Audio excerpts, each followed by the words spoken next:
देश में अगले साल लोकसभा के चुनाव होने हैं। इससे पहले ही चुनावी सरगर्मियां बहुत बढ़ चुकी हैं। विपक्षी पार्टियों के शीर्ष नेता आज से मुंबई में होने वाली 2 दिवसीय बैठक में शामिल होने के लिए जुटे हुए हैं। इससे पहले इन नेताओं के बीच में पटना और बंगलुरु में भी बैठकें हो चुकी हैं। पटना और बंगलुरु में हुई बैठकों के बाद से बहुत कुछ घट चुका है। पहली बैठक में क्या हुआ था, इसमें किन पार्टियों ने हिस्सा लिया था, दूसरी बैठक में क्या क्या हुआ और इसमें किन किन दलों की सहभागिता हुई, कौन नए दल जुड़े और अब तीसरी बैठक में क्या होने जा रहा है और इसमें किन दलों की भागीदारी होगी, इस बार की बैठक का एजेंडा क्या है, आइए इस स्टोरी में आपको ये सब कुछ बताते हैं। सबसे पहले बात करते हैं पटना में हुई पहली बैठक की कि ये बैठक आखिरकार कब हुई थी और पहली बैठक में किन किन पार्टियों ने हिस्सा लिया था। तो बिहार की राजधानी पटना में 15 विपक्षी राजनीतिक दलों की पहली बैठक 23 जून को हुई थी। ये बैठक बिहार के मुख्यमंत्री नीतीश कुमार के पटना के एक अणे मार्ग स्थित सरकारी आवास पर हुई थी। बिहार के उप मुख्यमंत्री तेजस्वी प्रसाद यादव और आरजेडी के सुप्रीमो लालू प्रसाद यादव भी इस बैठक में मेजबान की भूमिका में नजर आए थे। इस बैठक में ममता बनर्जी, हेमंत सोरेन, एमके स्टालिन, अरविंद केजरीवाल और भगवंत मान जैसे मुख्यमंत्रियों ने तृणमूल कांग्रेस, झारखंड मुक्ति मोर्चा, डीएमके और आम आदमी पार्टी का प्रतिनिधित्व किया था। कांग्रेस के वरिष्ठ नेता राहुल गांधी और उनकी पार्टी के अध्यक्ष मल्लिकार्जुन खड़गे भी इस बैठक में मौजूद थे।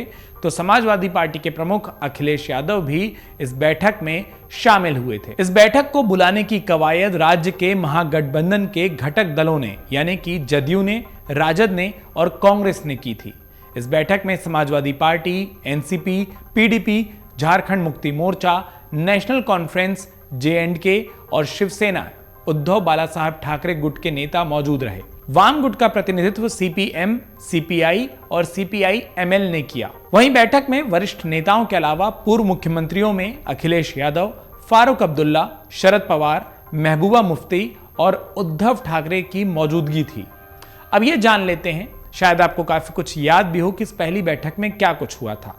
इस पहली बैठक में नेताओं ने विपक्षी दलों के नए गठबंधन को बनाने के तौर तरीकों, प्रस्तावित गठबंधन के न्यूनतम साझा कार्यक्रम और 2024 के लोकसभा चुनावों से संबंधित अन्य प्रमुख मुद्दों पर चर्चा की।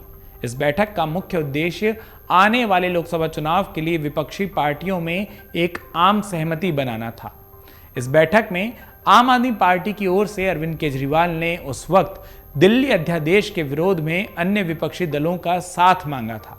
हालांकि जम्मू कश्मीर के पूर्व मुख्यमंत्री उमर अब्दुल्ला ने ऐतराज जताया था। उन्होंने कहा कि जब कश्मीर से अनुच्छेद 370 को हटाया गया था तब तो आपकी पार्टी ने हमारा समर्थन नहीं किया था और संसद में सरकार का साथ दिया था। बैठक में केजरीवाल जिस दिल्ली अध्यादेश को लेकर कांग्रेस का हाथ अपने साथ चाहते थे उस पर बात नहीं बनी और आम आदमी पार्टी के नेता मीडिया के सवालों का जवाब दिए बिना वहां से निकल गए थे। दूसरी बैठक की तैयारियों के बीच में एक बड़ी घटना हुई। पहली से दूसरी बैठक के बीच में एनसीपी में टूट हुई थी।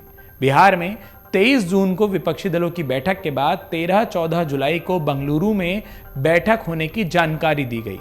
इस बीच 2 जुलाई को महाराष्ट्र में एनसीपी में अजीत पवार के नेतृत्व में एक बड़ा धड़ा टूटकर एनडीए में शामिल हो गया। इस बीच में ही बंगाल में पंचायत के चुनाव हुए और इसमें हुई हिंसा को लेकर विपक्षी दल आपस में भिड़ गए। दूसरी बार होने वाली विपक्षी दलों की बैठक से पहले पश्चिम बंगाल में ये पंचायत के चुनाव हुए थे। इस दौरान राज्य भर में हिंसा की घटनाएं हुई और कई लोगों की मौत हुई। इन घटनाओं की निंदा उन दलों ने भी की जो कुछ दिन पहले ही पटना में एक साथ बैठे थे। कांग्रेस के नेता अधीर रंजन चौधरी तो हिंसा के बीच धरने पर भी बैठे रहे और आरोप लगाया कि तृणमूल कांग्रेस के गुंडों को राज्य में खुली छूट मिल रही है और जनादेश को लूटा गया है। इसके अलावा मार्क्सवादी कम्युनिस्ट पार्टी यानी माकपा ने घटनाओं के पीछे सत्तारूढ़ तृणमूल कांग्रेस का हाथ बताया था।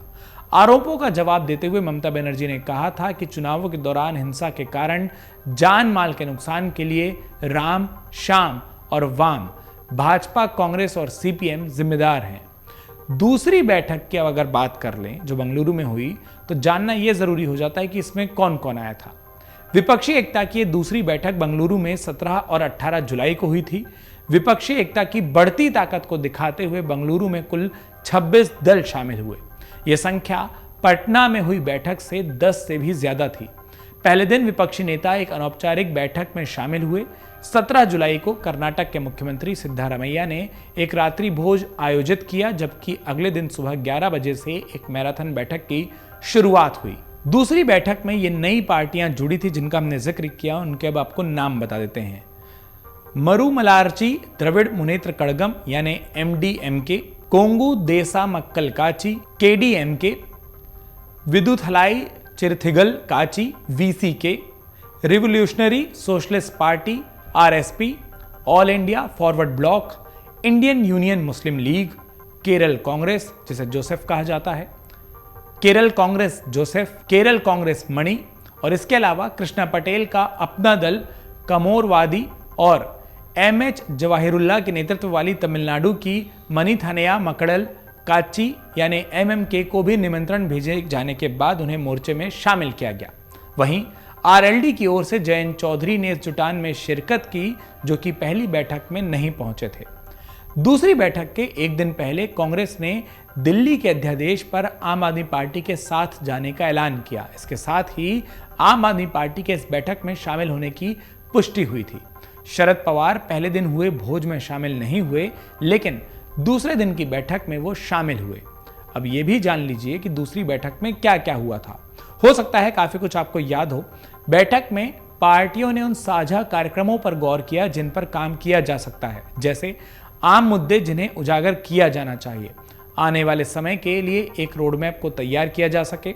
इसके अलावा इन सामान्य मुद्दों पर भी चर्चा हुई, जैसे पार्टियों को भविष्य में क्या करने की आवश्यकता है, वर्तमान राजनीतिक स्थिति का आकलन करने के बाद आगामी संसद सत्र के लिए रणनीति बनाई गई और समस्याओं पर भी रोड मैप की तैयारी हुई। इस दूसरी बैठक में इस गठबंधन के लिए एक बड़ी चीज हुई, वो था इस गठबंधन को एक नाम मिलना। इस दूसरी बैठक की सबसे बड़ी हाईलाइट थी विपक्षी गठजोड़ को मिला नाम इंडिया। VCK प्रमुख थोल थिरुमावलन के मुताबिक विपक्षी गठबंधन का नाम इंडिया पश्चिम बंगाल के मुख्यमंत्री ममता बनर्जी द्वारा प्रस्तावित किया गया। लंबी चर्चा के बाद इस पर मुहर लगाई गई और इंडिया से जुड़े राजनीतिक दलों के संयुक्त प्रस्ताव को पारित किया गया, जिसमें कहा गया था कि हम उस मानवीय त्रासदी पर अपनी गंभीर चिंता व्यक्त करते हैं जिसने मणिपुर को नष्ट कर दिया है और प्रधानमंत्री नरेंद्र मोदी की चुप्पी चौंकाने वाली है। इस सामूहिक संकल्प में 26 विपक्षी दलों ने कुछ अहम बातें कही थी, और वो बातें क्या थी? देश के सामने एक वैकल्पिक राजनीतिक, सामाजिक और आर्थिक एजेंडा पेश करने की बात, शासन के सार और शैली को दोनों को इस तरह से बदलने का वादा कि वो अधिक परामर्शात्मक, लोकतांत्रिक और सहभागी लगे, अल्पसंख्यकों, महिलाओं, दलितों, आदिवासियों, कश्मीरी पंडितों के खिलाफ घृणा, हिंसा को हराने के लिए वो एक साथ आए हैं। 26 विपक्षी दलों के सामूहिक संकल्प में जातीय जनगणना कराने की वकालत। और अब जान लीजिए कि तीसरी बैठक में क्या होने जा रहा है। तीसरी बैठक में Indian national development inclusive alliance यानी जिसे इंडिया कहा जाता है, उसके संयोजक का नाम तय करने के अलावा समन्वय समिति का गठन किए जाने की उम्मीद है। इस दौरान गठबंधन के एक लोगो और एक सीट एक उम्मीदवार के फॉर्मूले के तहत चुनी गई 450 सीटों पर भी चर्चा हो सकती है।